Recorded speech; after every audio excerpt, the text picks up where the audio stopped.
ఆంధ్రప్రదేశ్ ట్రిబులిటీకి సంబంధించి ఈరోజు రేపు ఎడిట్ చేసుకోవడానికైతే మనకి టైం ఇచ్చారు. సో ఎలా ఎడిట్ చేసుకోవాలనేది మన వీడియోలో అయితే తెలుసుకుందాం.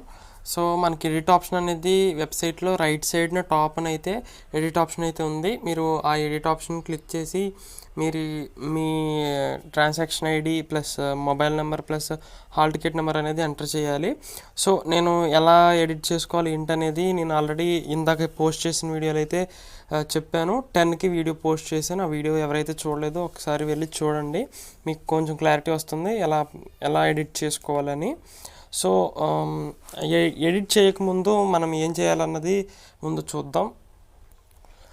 ఈ వీడియో ఇందాక చేసిన వీడియో కన్నా ముందు చేయాల్సిందే. సో కొంచెం లేట్ అయిపోయి ఇవన్నీ ముందు ఈ నోట్ ఇవన్నీ చెక్ చేసి అంటే చదివి అర్థం చేసుకొని అప్పుడు మాత్రమే అప్లికేషన్ అనేది సబ్మిట్ చేయండి. ఇప్పుడు ఆ నోట్ పాయింట్స్ అయితే మనం ఇప్పుడు చదువుదాం.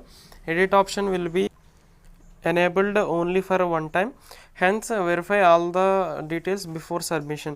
ఎడిట్ ఆప్షన్ అనేది మనకు ఒక్కసారే అవైలబుల్గా ఉంటుంది.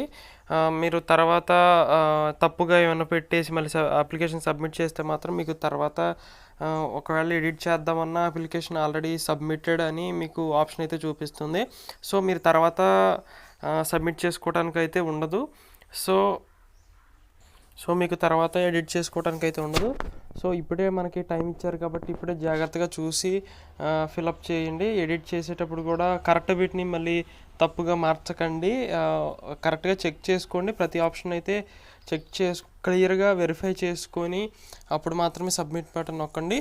Edit for the fields like candidate name, father name, mother name, date of birth, SSC, hall ticket number, SSC, ఇంకా exam centre will not be allowed. Okay, exam centre అయితే చేంజ్ చేసుకోవడానికి అయితే లేదు ఇక్కడ మనకి. However if any corrections in these fields will be updated during certificate verification. మీకు ఈ details అన్నీ ఎప్పుడు అప్డేట్ అవుతాయి అంటే మీకు సర్టిఫికేట్ వెరిఫికేషన్ అనేది జరుగుతుంది కదా, అప్పుడు అంటే నథింగ్ బట్ కౌన్సిలింగ్ అప్పుడైతే మీకు అప్డేట్ అవ్వటం అనేది జరుగుతుంది. సో మీరు ఇంకా కొంతమంది అడుగుతుంది ఏంటంటే అన్న మొబైల్లో ఎడిట్ చేయొచ్చా అని అడుగుతున్నారు. మొబైల్లో కూడా ఎడిట్ చేసుకోవచ్చు. ఒకవేళ మీరు సర్టిఫికేట్స్ అండ్ ఇప్పుడు క్యాస్ట్ ఏమైనా చేంజ్ చేయాలనుకోండి, మీరు క్యాస్ట్ చేంజ్ చేసుకోవాల్సినప్పుడు మాత్రమే మీరు అక్కడికి వెళ్ళాలి, మీ సేవకి వెళ్ళి చేంజ్ చేసుకోవాలి. ఒకవేళ మీరు ఈడబ్ల్యూఎస్ అంటే ఓసీ క్యాండిడేట్ అయితే కనుక మీరు మీ సేవకి వెళ్ళాల్సిన అవసరం లేదు, ఎందుకంటే మీరు సర్టిఫికేట్ అప్లోడ్ చేయాల్సిన అవసరం లేదు కాబట్టి మీరు ఇంట్లో నుంచి అయినా మీ మొబైల్ నుంచి అయితే చేసుకోవచ్చు. సో మీ అందరి డౌట్స్ అయితే ఈ వీడియోలో అయితే క్లియర్ అయ్యి. ఇంకా అందరికి ఉన్న ఇంకో డౌట్ ఏంటంటే ట్రాన్సాక్షన్ నెంబర్ అంటే ఏంటి అని అడుగుతున్నారు. ఈ ట్రాన్సాక్షన్ నెంబర్ అనేది మీకు ఎక్కడ ఉంటుందంటే మీరు పీడిఎఫ్ డౌన్లోడ్ చేసుకున్నప్పుడు, అంటే మీరు అప్లికేషన్ సబ్మిట్ చేసినప్పుడు తర్వాత మీకు view printed application are download printed application అని మీకు ఆప్షన్ చూపించే ఉంటుంది. మీరు ఆల్రెడీ కొంతమంది డౌన్లోడ్ చేసుకుని ఉంటారు, కొంతమంది అయితే అప్లికేషన్ ప్రింట్అవుట్ తీసుకున్న వాళ్ళు ఉంటారు కదా. ఆ అప్లికేషన్లో కింద బాటంలో ట్రాన్సాక్షన్ ఐడి అను మళ్ళీ మీరు అమౌంట్ పే చేసిన అమౌంట్ చూపిస్తుంది, ట్రాన్సాక్షన్ ఐడియే ట్రాన్సాక్షన్ నెంబర్. సో మీరు ఆ ట్రాన్సాక్షన్ నెంబర్ ఎంటర్ చేస్తే సరిపోతుంది.